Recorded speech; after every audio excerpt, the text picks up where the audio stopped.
In the previous lesson, we examined some of the roles of nutrients in the body. In this lesson, we're going to examine what are the needs of the different nutrients.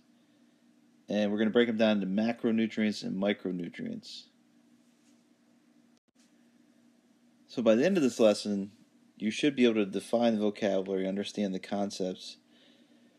Mainly what we're looking at today is what are the different types of nutrients as far as needs, how we break down energy in the body, and how does the body utilize this energy.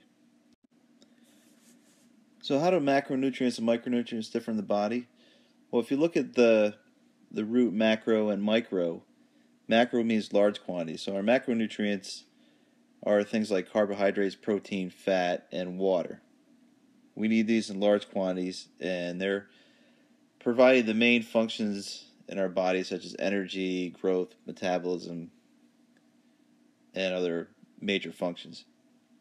Micro means small, so these are nutrients we need in small amounts. And basically what these nutrients, these are their minerals and vitamins, and basically what they're doing is they're helping with the different chemical reactions in your body. The enzymes and the hormones and the other things that help produce energy, help with the growth in the body and the maintenance. But it's not actually doing it, it's actually helping with the process.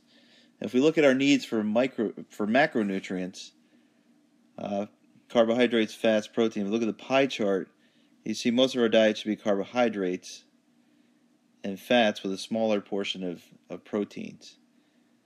And it also lists our water needs for the day. So these percentages are based on the amount of calories that we need per day.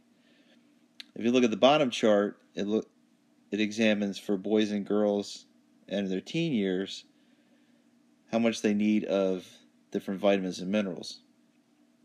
As you look, they're in milligrams, so they're small amounts as far as what we need. So you hear the term calorie all the time, but what are calories? Basically, calories are units of energy. So when you say a food has 100 calories, that means how much energy can be produced by the human body. So if you look at the square on the right, it has energy sources. So proteins and carbohydrates provide 4 calories per gram. But fats pack a little bit more calories in there. So they have 9 calories per gram. So we're going to get more energy out of fats than proteins or carbohydrates. That's why fats are a good way to store calories in our body. Well, like you do right now, if you look at the link at the bottom here, go to that link and determine how many calories you need per day. And make sure you put that down in your notes. 2 things that impact our calorie needs are metabolism and basal metabolic rate.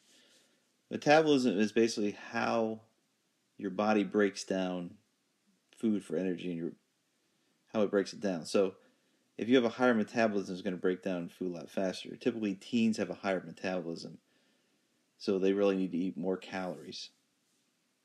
Your basal metabolic rate is different. That's the amount of energy it takes for your body to do the daily functions. So when you're at rest, when you're just standing around or sitting, your body's still burning calories. Your body's burning calories 24/7, and it burns it at a stable rate. So your basal metabolic rate will also impact how many calories you need per day. So make sure you submit your notes to Schoology so you can get credit. And we're going to use these concepts. This was just a basic overview. We're going to use these concepts of how our body uses energy to plan our diet plan in a future lesson.